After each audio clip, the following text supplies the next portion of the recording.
আমরা ইউজুয়ালি যারা ঢাকায় থাকি তাদের ব্যস্ত জীবনের মধ্যে এই আর্ট এক্সিবিশনটা খুব অ্যাকচুয়ালি গুরুত্বপূর্ণ, কারণ এটা একটা কাইন্ড অফ হাফ ছেড়ে একটা পিসের দিকে, শান্তির দিকে একটু ছোঁয়া আর কি। আর সবথেকে বেশি ভালো যেটা হাইলাইট সেটা হচ্ছে যে জুলাই মাসের কিছু হাইলাইট ফটো এখানে ছবি তুলে ধরা হয়েছে, যেগুলো খুবই হচ্ছে যে টাচি অ্যান্ড ওগুলো একটা মেসেজ বিয়ার করে। আমি চাই আমি আমার সাথে সাথে আমার সন্তানরাও যেন এই ধরনের এক্সিবিশনগুলোতে ঘন ঘন আরও আসে এবং এখান থেকে যেন ভালো শিক্ষা নিতে পারে।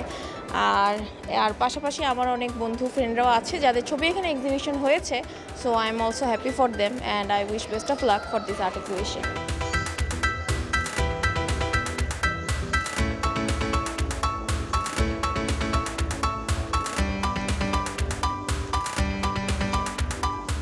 আমার ক্লাব লাইফের পিএফএ, এটা হচ্ছে আমার first PFA, photo fest Asia, যেটা ইন্টারন্যাশনাল প্রোগ্রাম। তো এত গেস্ট, ওনাদের এত প্রশংসা, এতগুলো মানুষ, আমার খুবই ভালো লাগছে। সবাই বলছে জিনিসটা খুবই ভালো হয়েছে। আর আমাদের যেহেতু জুলাই মাসে এত বড় একটা আন্দোলন হয়েছে, আমরা স্টুডেন্টরা সবাই মিলে করেছি, সবাই অনেক প্রশংসা করছে, বলছে যে জুলাইয়ের পর এটা মানে অনেক ভালো একটা এক্সিবিশন হচ্ছে, আমরাই ফার্স্ট এমন কিছু উদ্যোগ নিয়েছি। আমারও খুবই ভালো লাগছে ক্লাবের এমন একটা অংশ হতে পেরে, এই জিনিসটার একটা সাক্ষী হতে পেরে খুবই ভালো লাগছে।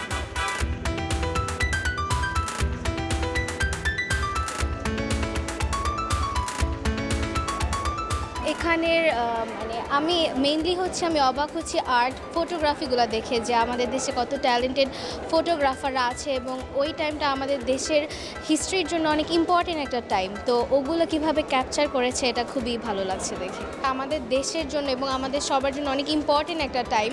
তো আমি মনে করি যে আজকের এক্সিবিশনে খুবই সুন্দর করে এটা ফুটে তুলেছে। এই আন্দোলন বা বিপ্লব একটি চলমান প্রক্রিয়া, এটি সমস্যা আবার সুফল একদিনেই কখনো পাবো না আমরা।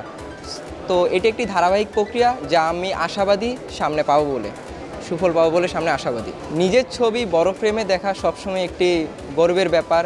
সো আজকে এবং বিগত 2 দিন যাবৎ নিজের ছবি বড় ফ্রেমে দেখে আমার খুব ভালো লাগছে। প্রথমত ছবি তোলার ব্যাপারে বাসা থেকে সাপোর্ট করে নাই, বাট এখন যখন দেখছে যে ধারাবাহিকভাবে আমি ভালো কিছু করছি, আমার পরিবার আমাকে যথেষ্ট সাপোর্ট দিচ্ছে।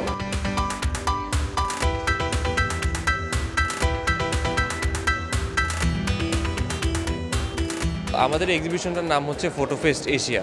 ফটো ফেস্ট এশিয়া হচ্ছে ইউএস ইউনিভার্সিটি ফটোগ্রাফি ক্লাবের একটা সিগনেচার ইভেন্ট। তো আমরা 2024-এ যখন এটা করতেছিলাম, আমাদের এটা হচ্ছে জুলাই 18 থেকে 20 তারিখ হওয়ার কথা ছিল, বাট যেহেতু আমরা জানি যে জুলাই গণঅভ্যুত্থানটা সেই সময় হয়, তো তখন হচ্ছে আমরা এটা বন্ধ করে দিই, মানে পোস্টপোন করে দিই। তারপর হচ্ছে আমরা নিজেরা, যেহেতু আমরা ইউএস ইউনিভার্সিটি স্টুডেন্ট, আমরা সবাই জানি যে ইউএস ইউনিভার্সিটি এই গণঅভ্যুত্থানে অনেক বড় একটা অবদান রেখেছিল। তো এই জন্য হচ্ছে আমরা তো এই পর্বটা যখন শেষ হয়, দেশ যখন স্বাধীন হয় আরেকবারের মতো, তখন আমরা আমাদের ছেলেমেয়েরা যেহেতু কষ্ট করে ছবি তুলেছে, এই মাঠের থেকেছে এই একটা সময়ের মধ্যে নিজের জীবনের ঝুঁকি নিয়ে, তখন আমরা যেটা করি তা হচ্ছে তাদের তোলা কিছু ছবি আমরা এখানে প্রদর্শনীর একটা আলাদা করে কর্নার তাদেরকে প্রদান করি, যেন মানুষ যারা আসবে একটা এক্সিবিশন দেখার জন্য, তখন যেন তারা একটা প্ল্যাটফর্ম পায়, তারা যেন একটা সুযোগ পায় নিজেদের যে কাজটা আছে সেটা দেখানোর জন্য। তাই এই জন্য আমরা হচ্ছে এই ওয়ালটা তাদেরকে উৎসর্গ করে রেখেছি। এখানে আর্টওয়ার্ক থেকে শুরু করে যতগুলো ছবি আছে সবগুলো আমাদের ক্লাবের স্টুডেন্টদেরই করা, এবং যারা দেখতে আসতেছে তারা হচ্ছে দেশ এবং বিদেশের অডিয়েন্সরা। এখানে জুলাই রিমেম্বারের ছবির পাশাপাশি হচ্ছে 21টি দেশ থেকে অলমোস্ট 7,000-এর উপর ছবি জমা পড়েছিল। সেখান থেকে আমাদের যারা বিচারক মণ্ডলী ছিলেন তাদের থেকে সিলেকশন বা বিচার কার্য শেষ করার পরে 110-এর মতো ছবি চূড়ান্ত করা হয় এবং সেগুলো এখানে এক্সিবিট হচ্ছে। পাশাপাশি হচ্ছে জুলাইয়ের আমাদের ছেলে মেয়েদের তোলা কিছু ছবি এখানে এক্সিবিট করা হচ্ছে।